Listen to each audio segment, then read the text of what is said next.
Years ago, I woke up in the middle of the night with this idea. And I thought, if this, it sounded like a great idea, and I thought, if I can remember it in the morning, I'll tell my partner, Dan Mallon. And I remembered it. So that morning I went into work and I said, Dan, I got an idea. And it so often happens when we have ideas, we better each other's idea. But then we said, let's go do it. And if we can get the governor, the university, and a major commercial partner, which ended up being Wells Fargo, to get behind this in the next 30 days, we'll make it happen. The idea itself was inspired from a competition Apple Computer had years earlier that I participated in.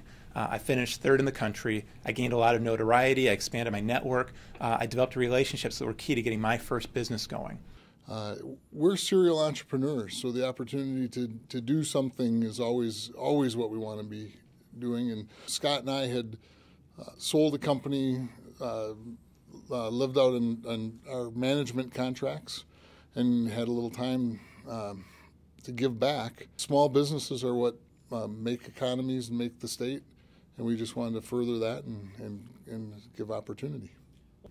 The Minnesota Cup has been around about 8 years, but the real start of the whole idea of concept of working with entrepreneurs actually started about 17 years ago.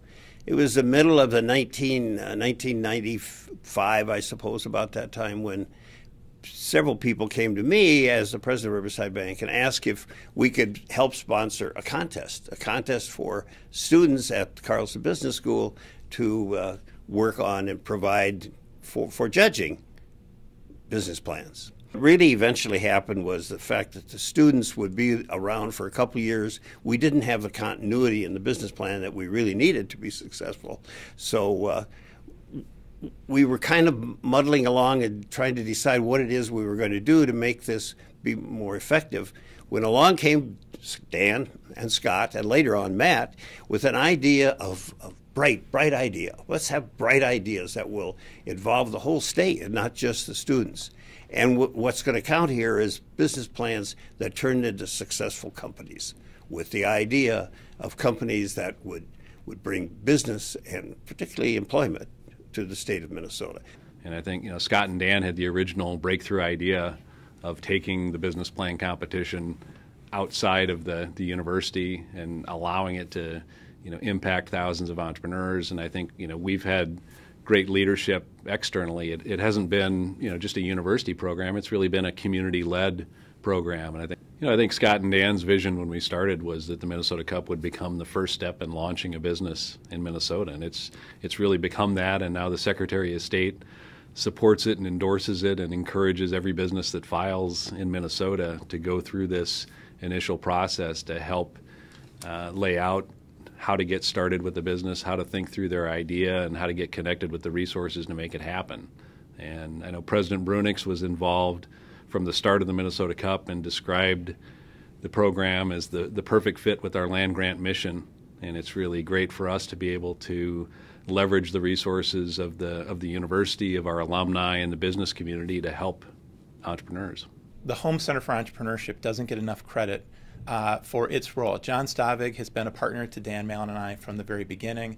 The program directors, previously Matt and now Melissa, have been phenomenal at building the program and making it so that it is sustainable and ongoing. We just want this to again, continue and grow the economy of the state, grow all the good things that people are doing, great discoveries, great liquidity opportunities and reinvestment opportunities for everybody who's a participant in the state.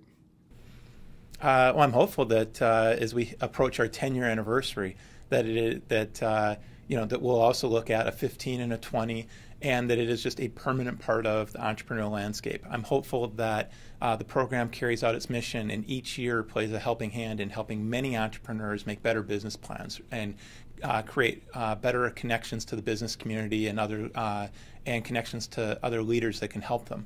I'm hopeful that the program continues its role of helping discover some really great entrepreneurs and their business concepts and promoting them out there so that they have a better chance to succeed.